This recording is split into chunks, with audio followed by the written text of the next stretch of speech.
Okay, simplify this fraction here. The fraction involving a surd, right? And the surd, you notice, is in the denominator. Okay. So in a sense, the denominator is irrational. Okay. So that's why we would want to then rationalize the denominator. Now, how do you rationalize the denominator when you've got two terms on the bottom? Well, quite simply, you multiply top and bottom, okay, by these two terms, but you change the sign, okay? So, because it's a plus here, you will times the top and bottom by 7 minus 2 root 11, okay? So you go opposite to the sign that we have here, always opposite. All right. Now, had this been a minus in the question, if this was a minus, you would then put a plus here. Okay, you always go opposite. It's a plus in the question, so we put minus here in top and bottom. All right. Now, because we've got two terms here, we need to sort of use brackets, and we can put it together, right? So what I'll do now on the next line, right? I'll appreciate I've got 10 times all of this, so I'll write it in a bracket. Okay, to show that, the fact that I'm timesing 10 by both terms, all right?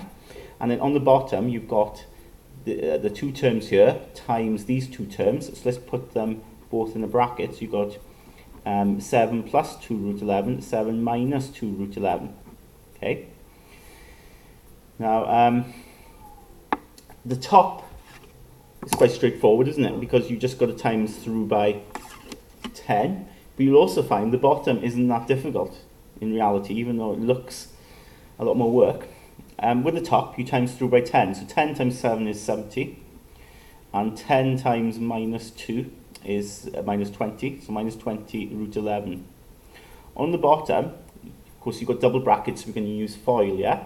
So you do first, 7 times 7 is 49, all right? That's easy enough, isn't it, with the first? Then we do the outers, 7 times the 2 root 11, okay? So 7 times 2 is 14, so it'll be minus 14, not forgetting the root 11 as well. If we do the inners then, well, 7 times 2 is 14, root 11, okay? And then the last, now the last can be more challenging in this case here, okay? So maybe we'll take our time.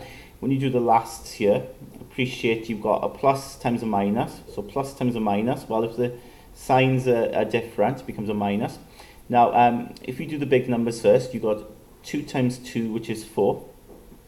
And then root 11 times root 11. Well, root 11 times root 11 is just going to be 11. So that would become 4 times 11, okay? So you could work it out in one go, or we can do it in steps there, where you're just doing 2 times 2 and root 11 times root 11. Now, what you'll notice, I hope, okay, and this will always happen, notice the outer and inner terms, one of them is minus, one of them is positive, and they're both the same, so that will cancel out. It becomes 0, okay, when you put them together. So on the top then, you get 70 minus 20 root 11.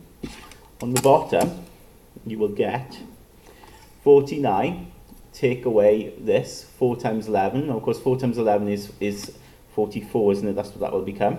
So 49 take away 44 is 5, all right? And then quite simply, you can see the top and bottom, all the thing on the top there will divide by 5, yeah? So we can divide both terms on the top by 5, all right? So it's important to divide both terms by 5. So you do 70 divided by 5, which is 14, okay? And 20 divided by 5, which is 4, right? So you get 14 minus 4 root 11.